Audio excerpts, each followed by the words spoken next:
Hi everybody, it's Nile from That Christmas Autism Girl. Welcome back to my channel. So we're just going to be doing fun videos for a while for personal reasons. Anyway, so in this video we're going to be talking about Kim Possible. The original 2000, the movie from the series, so the drama, versus the 2019 live action remake movie. A comparison video. So first of all, I want to say spoilers for both movies. If you haven't seen them, which you probably have, they came out a long, long time ago. But just in case, spoilers. Anyway, this is so the drama. So the movie is about Kim Possible. She's like trying to find a date to the prom after she gets back from this mission to stop Draken's men from kidnapping this this this toy designer. So she's trying to find a date to the prom, and she doesn't want to go with Ron because it makes a statement who you go with. So Ron so they end up. So meanwhile, Dr. Draken is creating this scheme that Shigo can't figure out, which means that Impossible can't figure out, which means this will probably win. So he ends up like doing these things with toys, and he ends up taking over a lot. The Mexican restaurant, I forget the name of it. But anyway, so they end up. So then we're introduced to this guy Eric, and he's the perfect guy for Kim, and he claims to like Rufus, Ron's naked mole rat, and so he starts dating Kim, and they start liking each other while Ron gets jealous. So Ron discovers a plot using these toys that came in the meals are actually evil toys, and they get like really big based on the signal. And so they use technology from her dad, actually. And so at the prom, Ron comes in and announces this, so they go off and stop the toys. However, Eric is kidnapped by Dr. Draken, and then they end up like,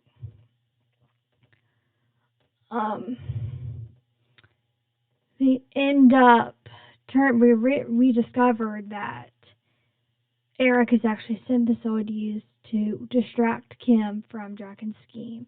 And then Ron professes his feelings for Kim, and they end up defeating Dr. Draken, and they destroy the synthesoid, or Rufus does. And then they go back to prom as a couple, and they kiss. So that's the summary of So the Drama. So Kim Possible 2019 starts off with Kim going on a mission to defeat the villain, and she ends up winning, and he tries to figure out steal her spark. He tries to figure out how she's able to defeat so many bad guys. And so she goes and tackles high school. So she's a freshman in high school, and she ends up like meeting this girl Athena along with Ron, and Athena wants to be a cheerleader as well. So Athena claims to be a big fan of Kim. So then she starts to emulate her hairstyle and her outfit, and they go on a mission together.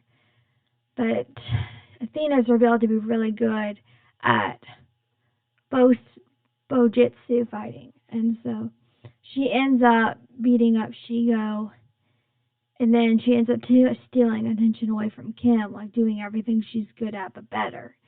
And she ends up getting all the attention from her school and all these awards. One day they go to kidnap Athena. Kim tries to save her using the bow, but she fails because she can't fight like that.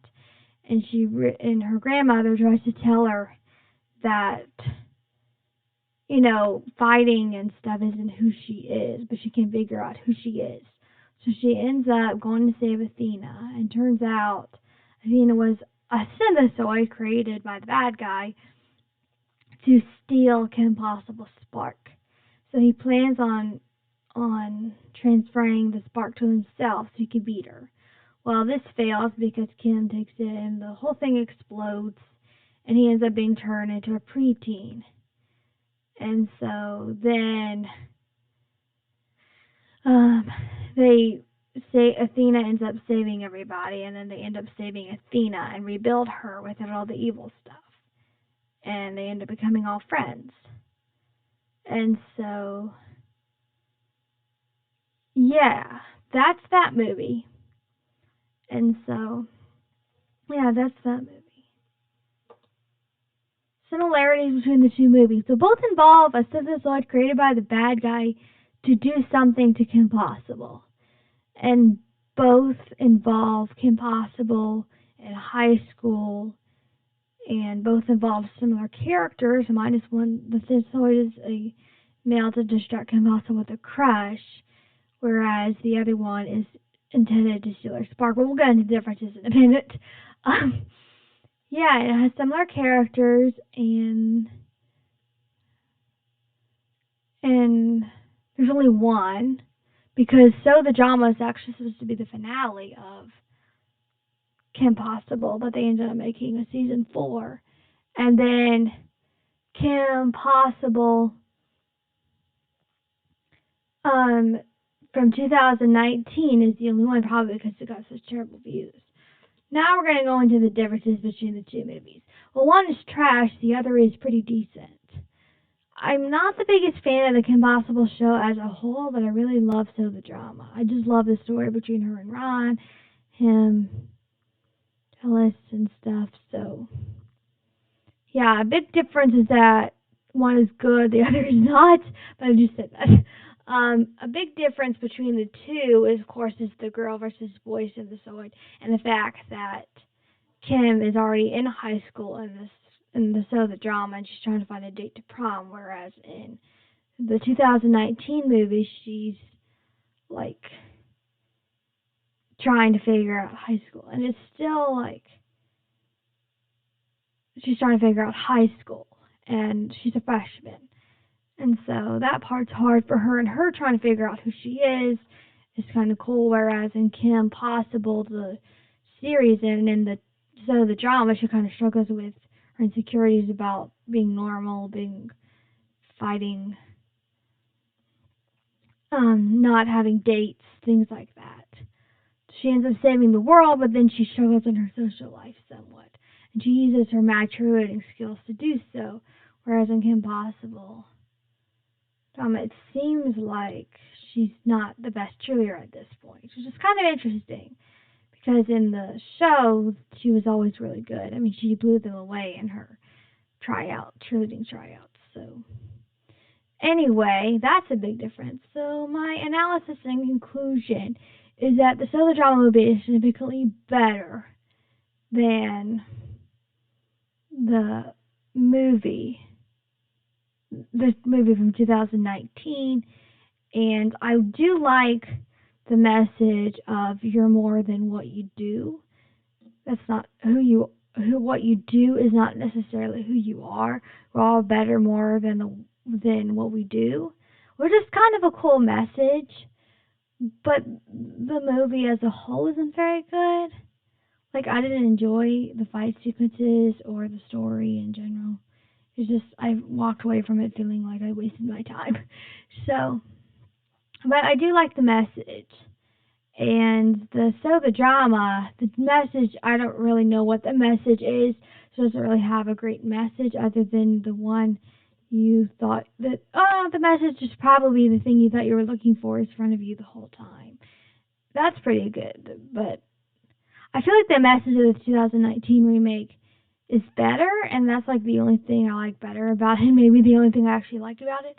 Besides, I do like her version of Call Me Beat Me. It's a pretty good version. The one from 2019 done by City Stanley is pretty good. So that's that. So that these are my thoughts on the Kim Possible movies. If you enjoyed this video, please like, comment, subscribe to it, and stuff. I'll see you next time. Send me an email in the description below. I'll see you next time. Bye.